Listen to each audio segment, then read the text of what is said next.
O advogado Luiz Carlos da Rocha, que integrou a defesa de Lula durante a prisão do petista em Curitiba, se manifestou sobre a influência do empresário Elon Musk na política brasileira.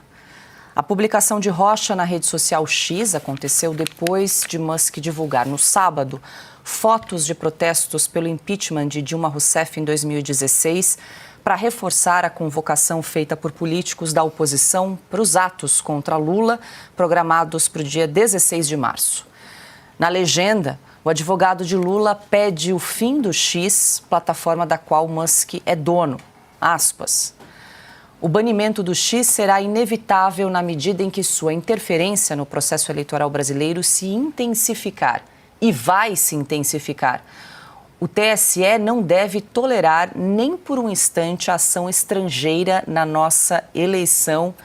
Fecho aspas. Caute, começamos aqui com você, com essa declaração aí do advogado Luiz Carlos da Rocha, que defendeu Lula durante a prisão, defendendo aí publicamente banimento, mais uma vez, da Rede X, porque ficamos 40 dias sem o X, com os cumprimentos do ministro Alexandre de Moraes. 40 dias de censura clara e o resto dos dias a censura é velada, mas ainda existe, né? Assim como foram censurados vários veículos, inclusive a Oeste, em vários momentos. Mas aqueles 40 dias mostraram para o mundo, de forma plástica, que existe censura no Brasil e que é um tribunal superior, não é o governo, é um tribunal que censura os brasileiros porque por meio de ideias, por meio de palavras.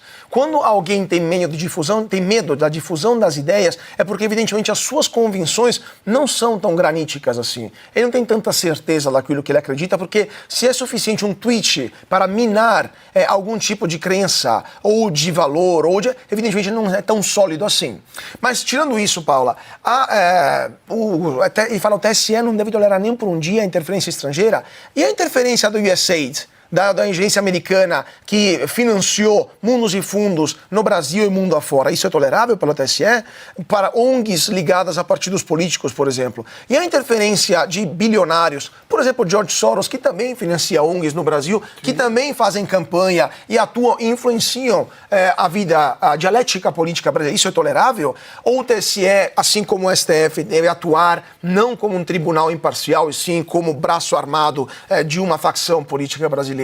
Mas ele é o advogado do Lula, então ele defende o Lula, que sabemos qual que é o histórico e a ficha corrida dele. Não surpreende isso. Mas o que é interessante é, se eles têm medo de um tweet, se eles têm medo de frases ou de fotos postadas numa rede social utilizada por 10% dos brasileiros, é claro que eles estão morrendo de medo do compromisso eleitoral, do compromisso com as urnas que lhe espera daqui a menos de 2 anos. Se um tweet faz tremer o advogado do Lula e provavelmente muita gente na esplanada dos ministérios, então evidentemente o buraco é mais em fundo, o problema é mais grave e não será censurando uma rede social que eles vão evitar uma derrota histórica nas urnas daqui a 1 ano e meio.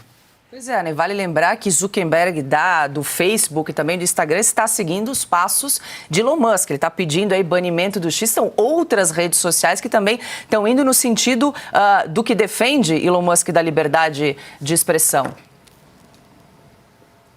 Paula, vamos lá. Quero ver o banimento do X no Brasil. Essa eu quero ver. Bloqueiem o X no Brasil. Nós estamos falando agora do bloqueio de uma plataforma que o dono faz parte do governo de Donald Trump. E pelo andar da carruagem aqui, Paula, a gente vem falando isso já há algumas semanas. A gente acha que vai arrefecer um pouquinho, né, o noticiário daquele trator do governo Donald Trump e não para. Todo dia é a mesma coisa. Uma tonelada de coletiva de imprensa, de notícia, de papéis revirados e sistemas revirados, exposição do Deep State de maneira visceral, eu diria. E o Elon Musk não está mais para brincadeira em relação à liberdade de expressão no mundo. Ele já disse isso. Ele já disse isso porque é um consenso absoluto dentro do governo de Donald Trump. Você vê que todos os nomeados do governo de Donald Trump, inclusive o vice-presidente que agora teve recentemente numa viagem à Europa, todos têm o mesmo tom em relação à defesa inviolável da liberdade de expressão no mundo.